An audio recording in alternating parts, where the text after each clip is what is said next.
Hello, my darling, and welcome to today's story time.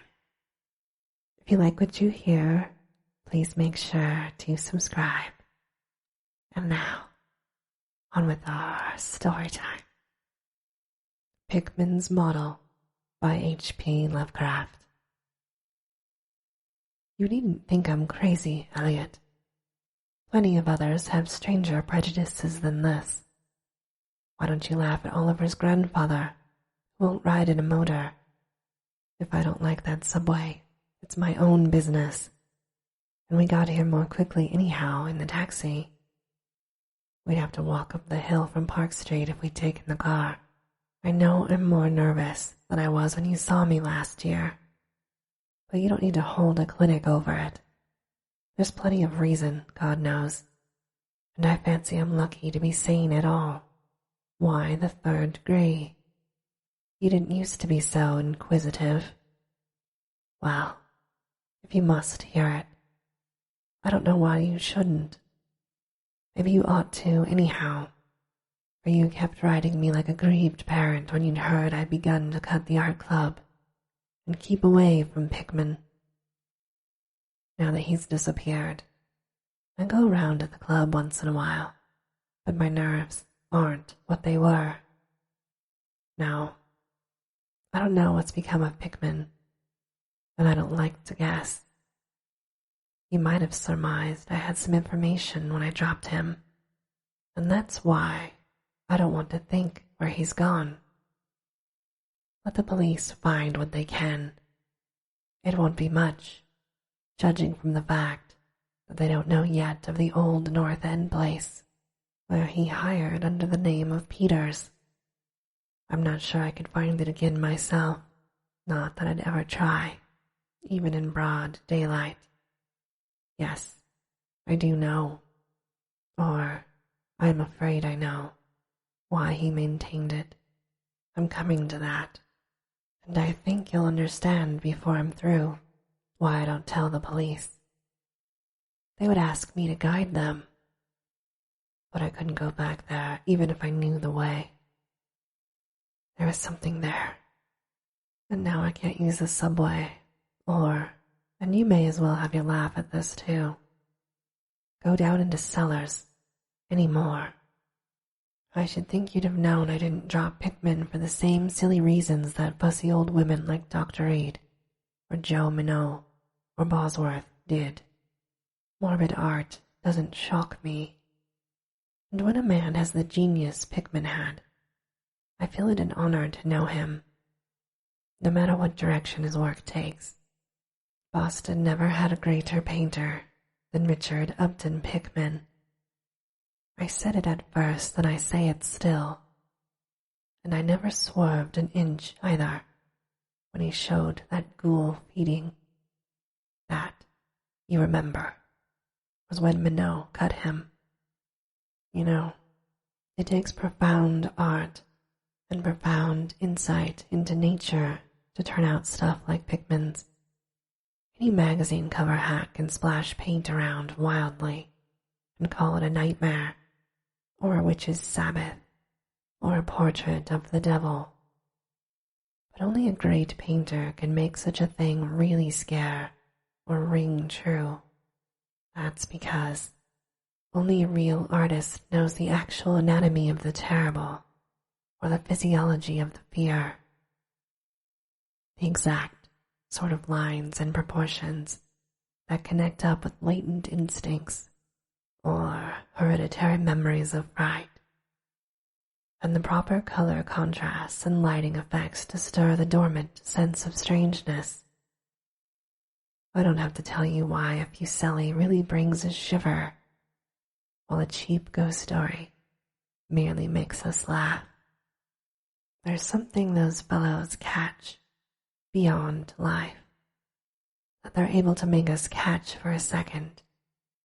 Thorre had it, Simi has it, Angarola of Chicago has it, and Pickman had it, as no man had ever had it before. I hope to heaven ever will again. Don't ask me what it is they see, You know, in ordinary art, there's all the difference in the world between the vital, breathing things drawn from nature, or models, and the artificial truck that commercial small fry reel off in bare studio by rule. Well, I should say that the really weird artist has a kind of vision which makes models, or summons up to what amounts to actual scenes from the spectral world, the world that only he lives in.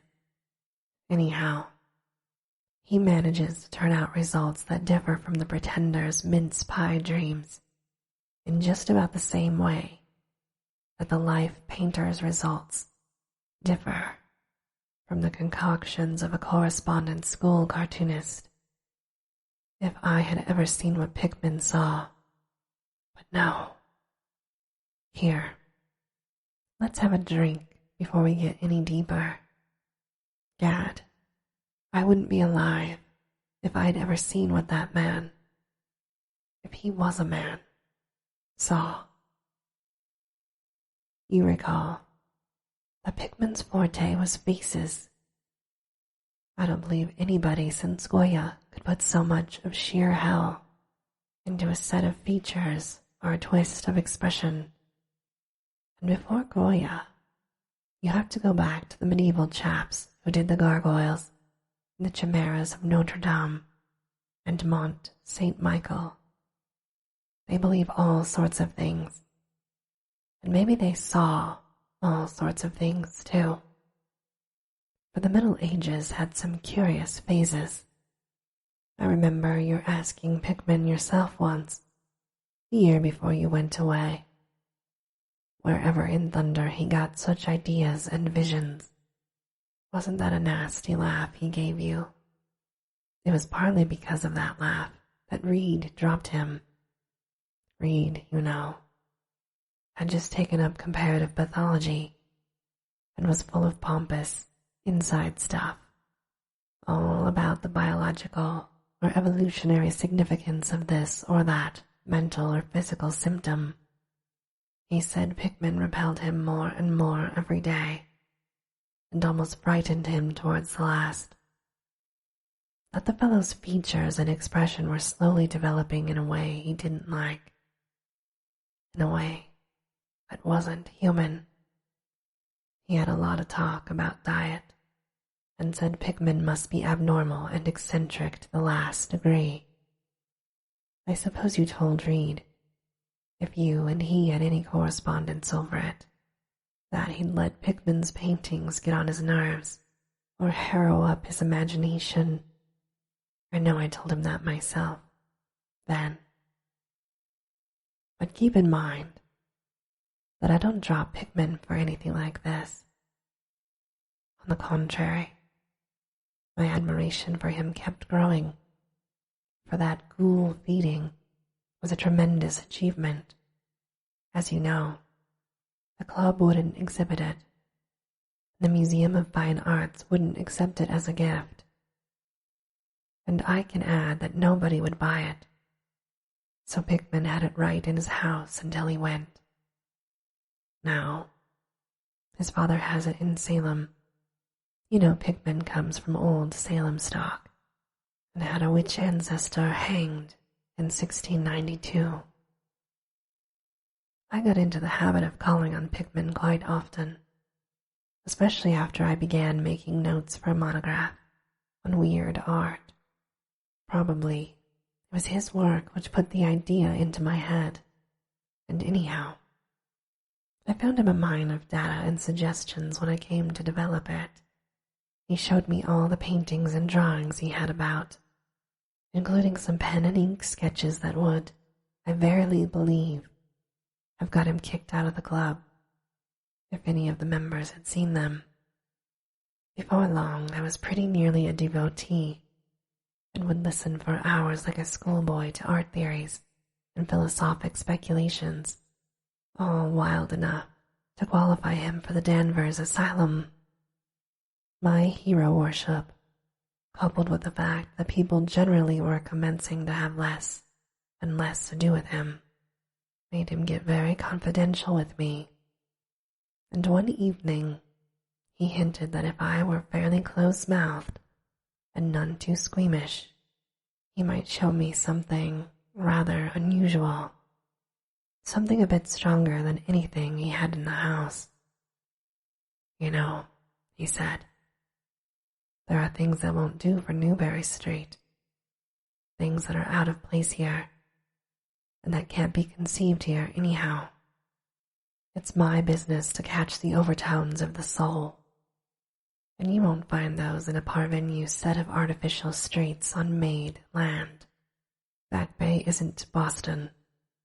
It isn't anything yet, because it's had no time to pick up memories and attract local spirits.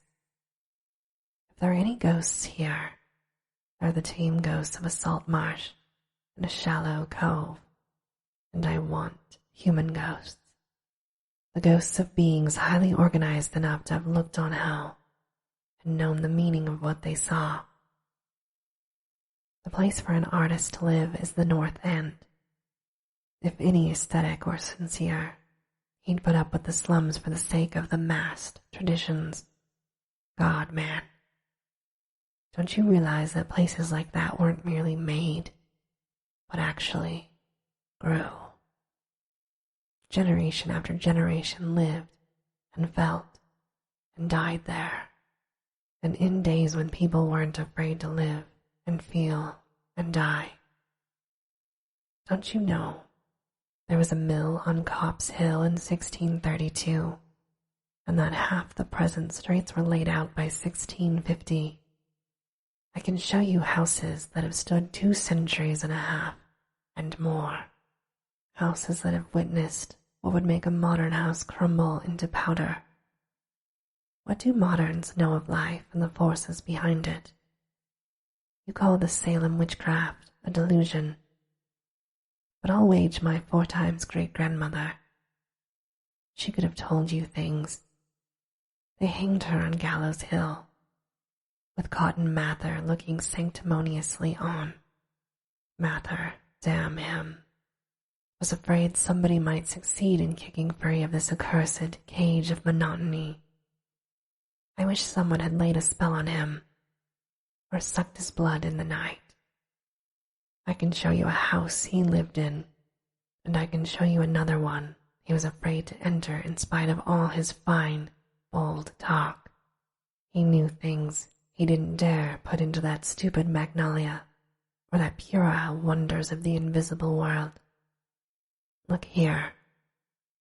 Do you know the whole North End once had a set of tunnels? Tunnels that kept people in touch with each other's houses, and the burying ground, and the sea. Let them prosecute and persecute above ground. Things went on every day that they couldn't reach, and voices laughed at night that they couldn't place. Why, man, out of 10 surviving houses built before 1700 and not moved since I'll wager that in 8, I can show you something strange in the cellar. There's hardly a month that you don't read of workmen finding bricked up arches and wells leading nowhere in this or that old place as it comes down. You could see one near Henchman Street from the elevated last year. There were witches and what their spells summoned, pirates and what they brought in from the sea, smugglers, privateers, and I tell you, people knew how to live and how to enlarge the bounds of life. In the old times, this wasn't the only world a bold and wise man could know. And to think of today in contrast, with such pale pink brains that even a club full of supposed artists gets shudders and convulsions if a picture goes beyond the feelings of a Beacon Street tea table. The only saving grace of the present is that it's too damned stupid to question the past very closely. What do maps and records and guidebooks really tell of the North End? Bah! At a guess, I'll guarantee to lead you to 30 or 40 alleys and networks of alleys north of Prince Street that aren't suspected by 10 living beings outside of foreigners that swarm them. And what do those dagos know of their meaning? No, Thurber. Those ancient places are dreaming gorgeously and overflowing with wonder and terror and escapes from the commonplace. And yet, there's not a living soul to understand or profit by them. Or rather, there's only one living soul. For I haven't been digging around in the past for nothing. See here, you're interested in this sort of thing.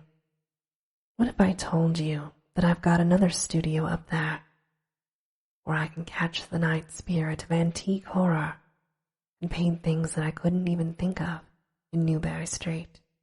Naturally, I don't tell those cursed old maids at the club, with Reed, damn him, whispering, even as it is that I'm a sort of monster bound down the toboggan of reverse evolution. Yes, Thurber, I decided long ago that one must paint terror as well as beauty from life. So I did some exploring in places where I had reason to know terror lives. I've got to a place I don't believe 3 living Nordic men beside myself have ever seen. It isn't so very far from the elevated as distance goes, but it's centuries away as the soul goes. I took it because of the strange old brick well in the cellar, one of the sort I told you about. The shack's almost tumbling down, so that nobody else would live there. And I'd hate to tell you how little I pay for it. The windows are boarded up, but I like that all the better, since I don't want daylight for what I do. I paint in the cellar, where the inspiration is thickest, but I've other rooms furnished on the ground floor. A Sicilian owns it, and I've hired it under the name of Peters. Now, if you're game, I'll take you there tonight. I think you'd enjoy the pictures, for as I've said, I've let myself go a bit there. It's no vast tour. I sometimes do it on foot, for I don't want to attract attention with a taxi in such a place. We can take the shuttle at the South Station for Battery Street, and after that, the walk isn't much more. Well, Elliot, there wasn't much for me to do after that harangue, but to keep myself from running instead of walking for the first vacant cab we could sight. We changed to the elevated at the South Station, and at about 12 o'clock had climbed down the steps at Battery Street and struck along the old waterfront past Constitution Wharf. I didn't keep track of the cross streets, and can't tell you yet which one it was that we turned up, but I know it wasn't Greenough Lane. When we did turn, it was to climb through the deserted length of the oldest and dirtiest alley I ever saw in my life, with crumbling-looking gables, broken, small-paned windows, and archaic chimneys that stood out, half disintegrated, against the moonlit sky. I don't believe there were 3 houses in sight that hadn't been standing in Cotton Mather's time. Certainly, I glimpsed at least 2 with an overhang, and once I thought I saw a peaked roofline of the almost forgotten pre-gambrel type, though antiquarians tell us there are none left in Boston. From that alley, which had a dim light, we turned to the left into an equally silent but still narrow alley with no light at all, and in a minute made what I think was an obtuse angled bend toward the right in the dark. Not long after this, Pickman produced a flashlight and revealed an antediluvian 10-paneled door. It looked damnably worm-eaten. Unlocking it, he ushered me into a barren hallway with what was once splendid dark oak paneling. Simple, of course, but thrillingly suggestive of the times of Andros and Phipps and the witchcraft. Then he took me through a door on the left, lighted an oil lamp, and told me to make myself at home. Now, Elliot, I'm what the man in the street would call fairly hard-boiled, but I confess that what I saw on the walls of that room gave me a bad turn. They were his pictures, you know, the ones he couldn't paint or even show in Newbury Street. And he was right when he said he had let himself go. Here, have another drink. I need one anyhow. There's no use in my trying to tell you what they were like, because the awful, the blasphemous horror, and the unbelievable loathsomeness and moral fetor came from simple touches quite beyond the power of words to classify. There was none of the exotic technique you see in Sydney Sime, none of the trans-Saturnian landscapes and lunar fungi that Clark Ashton Smith uses to freeze the blood. The backgrounds were mostly old churchyards, deep woods, cliffs by the sea, brick tunnels, ancient paneled rooms, or simple vaults of masonry. Copp's Hill burying ground, which could not be many blocks away from this very house, was a favorite scene.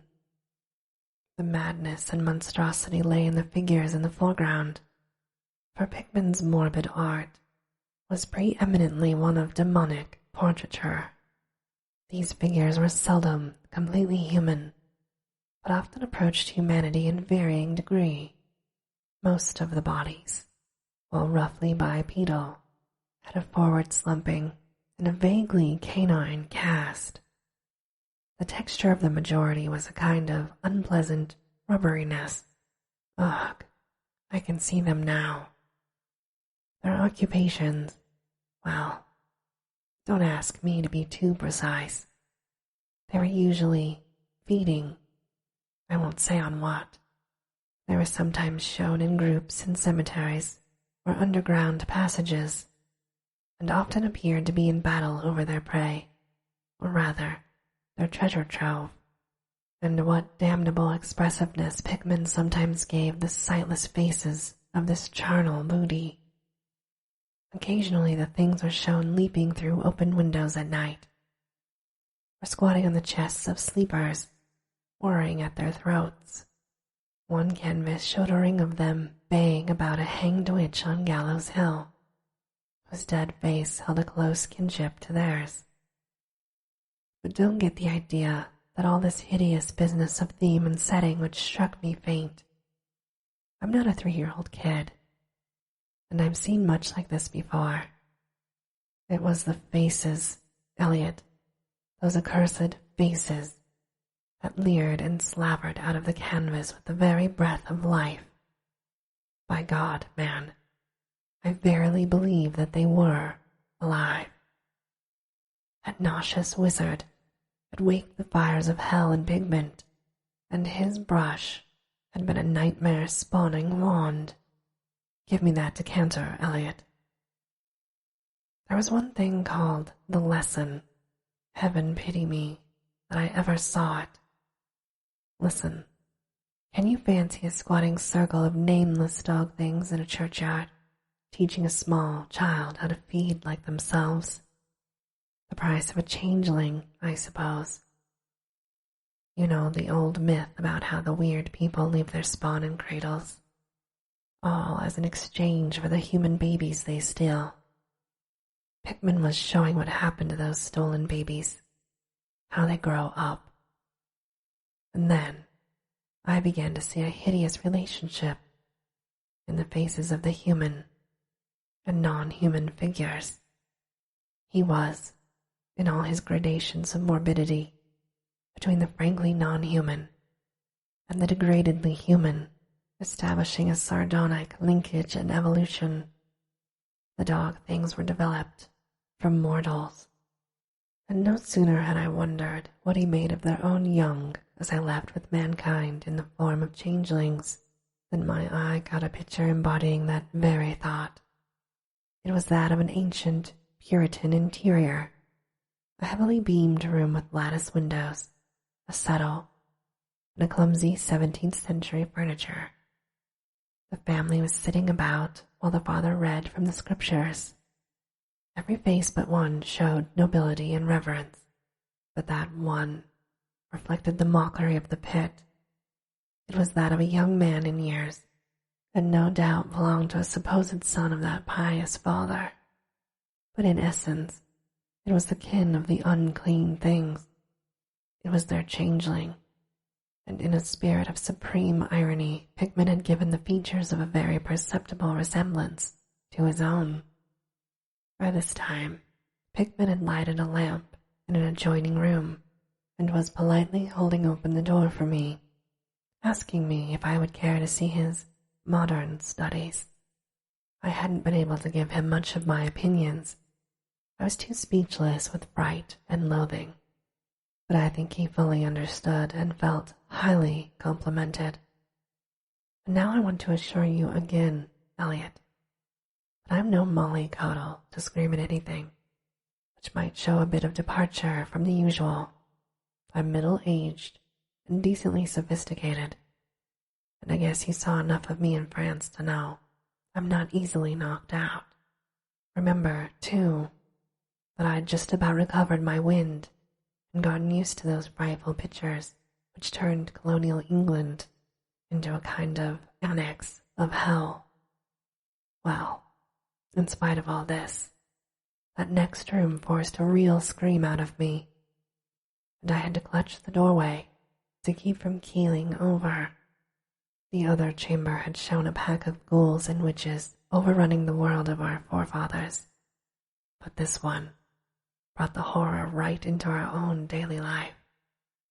That's how that man could paint. There was a study called Subway Accident, in which a flock of the vile things were clambering up from some unknown catacomb through a crack in the floor on the Bolliston Street subway and attacking a crowd of people on the platform. Another showed a dance on Copp's Hill among the tombs with the background of today. Then there were any number of cellar views, with monsters creeping in through holes and rifts in the masonry, and grinning as they squatted behind barrels or furnaces and waited for their first victim to descend the stairs. One disgusting canvas seemed to depict a vast cross-section of Beacon Hill, with ant-like armies of the mephic monsters squeezing themselves through burrows that honeycombed the ground. Dances in the modern cemeteries were freely pictured, but another conception somehow shocked me more than all the rest. A scene in an unknown vault where scores of the beasts crowded about one who held a well-known Boston guidebook and was evidently reading aloud. All were pointing to a certain passage, and every face seemed so distorted with epileptic and reverberant laughter that I almost thought I heard the fiendish echoes. The title of the picture was Holmes, Lowell, and Longfellow Lie Buried in Mount Auburn. As I gradually steadied myself and got readjusted to this second room of deviltry and morbidity, I began to analyze some of the points in my sickening loathing. In the first place, I said to myself, these things repelled because of their utter inhumanity and callous cruelty they showed in Pickman. The fellow must be a relentless enemy of all mankind to take such glee in the torture of brain and flesh and the degradation of the mortal tenement. In the second place, they terrified because of their very greatness. Their art was the art of that convinced. When we saw the pictures, we saw the demons themselves and were afraid of them. And the strange part was that Pickman got none of his power from the use of selectiveness of bizarre. Nothing was blurred, distorted, or conventionalized. Outlines were sharp and lifelike, and details were almost painfully defined. And the faces. It was not any mere artist's interpretation that we saw. It was pandemonium itself, crystal clear and stark objectivity. That was it, by heaven. The man was not a fantastic or romanticist at all. He did not even try to give us the churning, prismatic ephemera of dreams, but coldly and sardonically reflected some stable, mechanistic, and well-established horror world which we saw fully, brilliantly, squarely, unfalteringly. God knows what that world can have been, or where he ever glimpsed the blasphemous shapes that lopped and trotted and crawled through it. But whatever the baffling source of his images, one thing was plain. Pickman was in every sense, in conception and in execution, a thorough, painstaking, almost scientific realist. My host was now leading the way down cellar to his actual studio, and I braced myself for some hellish effects among the unfinished canvases. As we reached the bottom of the damp stairs, he turned his flashlight to a corner of the large open space at hand, revealing the circular brick curb of what was evidently a great well in the earthen floor. We walked nearer, and I saw that it must be 5 feet across, with walls a good foot thick and some 6 inches above the ground. Solid work, that of the 17th century, or I was much mistaken. That, Pickman said, was the kind of thing he had been talking about, an aperture of the network of tunnels that used to undermine the hill. I noticed idly that it did not seem to be bricked up, and that a heavy disk of wood formed the apparent cover. Thinking of the things this well must have connected with, if Pickman's wild hints had not been more rhetoric, I shivered slightly, then turned to follow him up a step and through a narrow door into a room of fair size, provided with a wooden floor and furnished as a studio. A gas outlet gave the light necessary for work. The unfinished pictures on easels or propped against the walls were as ghastly as the finished ones upstairs, and showed the painstaking methods of the artist. Scenes were blocked out with extreme care, and penciled guidelines told of the minute exactitude which Pickman used in getting the right perspective and proportions. The man was great. I can say that even now, knowing as much as I do. A large camera on a table excited my notice, and Pickman told me that he used it in taking scenes for backgrounds, so that he might paint them from photographs in a studio, instead of carting his outfit around the town for this or that view. He thought a photograph quite as good as an actual scene or model for sustained work, and declared he employed them regularly. There was something very disturbing about the nauseous sketches and half-finished monstrosities that leered from every side of the room. And when Pickman suddenly unveiled a huge canvas on the side, away from the light, I could not for my life keep back a loud scream, the second I had emitted that night. It echoed and echoed through the dim vaultings of that ancient and nitrous cellar, and I had to choke back a flood of reaction that threatened to burst as hysterical laughter.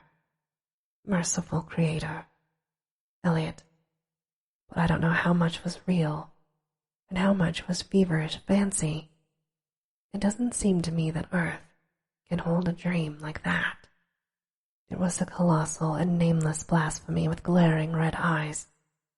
It had held in bony claws a thing that had to have been a man, gnawing at the head as a child nibbles at a stick of candy.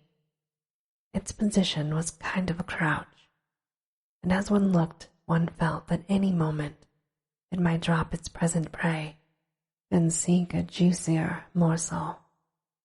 But damn it all, it wasn't even the fiendish subject that made it such an immortal fountainhead of all panic.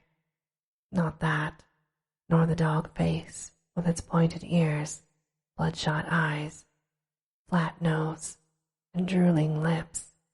It wasn't the scaly claws, nor the mold-caked body, nor the half-hooved feet, None of these, though any one of them might well have driven an excitable man to madness. It was the technique, Elliot, the cursed, the impious, the unnatural technique. As I am a living being, I have never elsewhere saw the actual breath of life so fused into a canvas. The monster was there. It glared and gnawed and gnawed and glared. And I knew that only a suspension of nature's laws could ever let a man paint a thing like that without a model, without some glimpse of the netherworld which no mortal unsold to the fiend has ever had.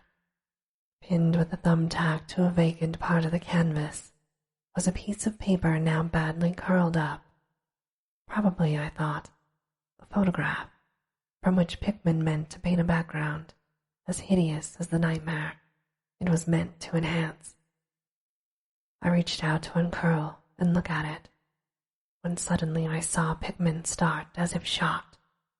He had been listening with peculiar intensity ever since my shocked scream had waked unaccustomed echoes in the dark cellar, and now he seemed struck with a fright which, though not comparable to my own, had in it more of the physical than of the spiritual. He drew a revolver and then motioned me to silence. He stepped out into the main cellar and closed the door behind him. I think I was paralyzed for an instant, imitating Pickman's listening. I fancied I heard a faint scurrying sound somewhere, and a series of squeals or bleats in a direction I couldn't determine. I thought of huge rats and shuddered.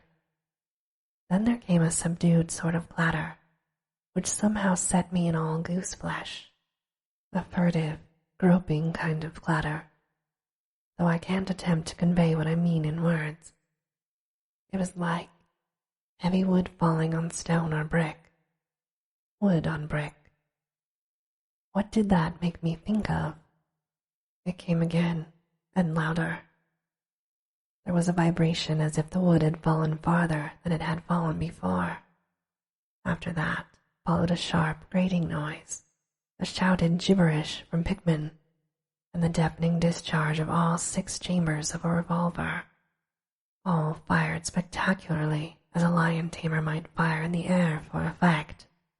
A muffled squeal or squawk, and a thud. Then more wood and brick grating, a pause, and the opening of the door, at which I'll confess I started violently. Pickman reappeared with his smoking weapon, cursing the bloated rats that infested the ancient well.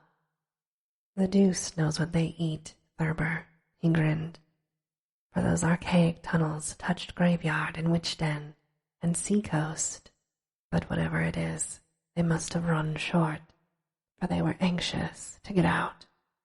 Your yelling stirred them up, I fancy. Better be cautious in these old places. Our rodent friends are the one drawback, though I sometimes think they're a positive asset by way of atmosphere and color. Well, Elliot, that was the end of the night's adventure. Pickman had promised to show me the place, and heaven knows he had done it. He led me out of that tangle of alleys in another direction, it seems, for when we sighted a lamp post, we were in a half-familiar street with monotonous rows of mingled tenement and old houses. Charter Street, it turned out to be, but I was too flustered to notice just where we hit. We were too late for the elevated, and walked back downtown through Hanover Street. I remember that walk. We switched from Tremont up Beacon, and Pickman left me at the corner of Joy, where I turned off. I never spoke to him again. Why did I drop him? Don't be impatient. Wait till I ring for coffee. We've had enough of the other stuff, but I, for one, need something. No, it wasn't the paintings I saw in that place, though I'll swear they were enough to get him ostracized in 9/10 of the homes and clubs of Boston. But I guess You won't wonder now why I have to steer clear of subways and cellars. It was something I found in my coat the next morning. You know, the curled up paper tacked to the frightful canvas in the cellar. The thing I thought was a photograph of some scene he meant to use as background for that monster. That last scare had come while I was reaching to uncurl it, and it seems I had vacantly crumbled it into my pocket. But here's the coffee. Take it black, Elliot, if you're wise. Yes, that paper was the reason I dropped Pickman. Richard Upton Pickman, the greatest artist I had ever known, and the foulest being that ever leaped the bounds of life into the pits of myth and madness. Elliot, old Reed was right. He wasn't strictly human. Either he was born in strange shadow, or he'd found a way to unlock the forbidden gate. It's all the same now, for he's gone, back into the fabulous darkness he loved to haunt. Here, let's have the chandelier going. Don't ask me to explain or even conjecture about what I burned. Don't ask me either what lay behind that mole like scrambling Pickman was so keen to pass off as rats. There are secrets, you know, which might have come down from old Salem times, and Cotton Mather tells even stranger things. You know how damned lifelike Pickman's paintings were. How we all wondered where he got those faces. Well, that paper wasn't a photograph of any background after all. What it showed was simply the monstrous being he was painting on that awful canvas. It was the model he was using, and its background was merely the wall of the cellar studio in minute detail. But by God, Elliot, it was a photograph from life. And this, my darling, ends our story time for today. As always, I hope that you have very sweet and creepy dreams.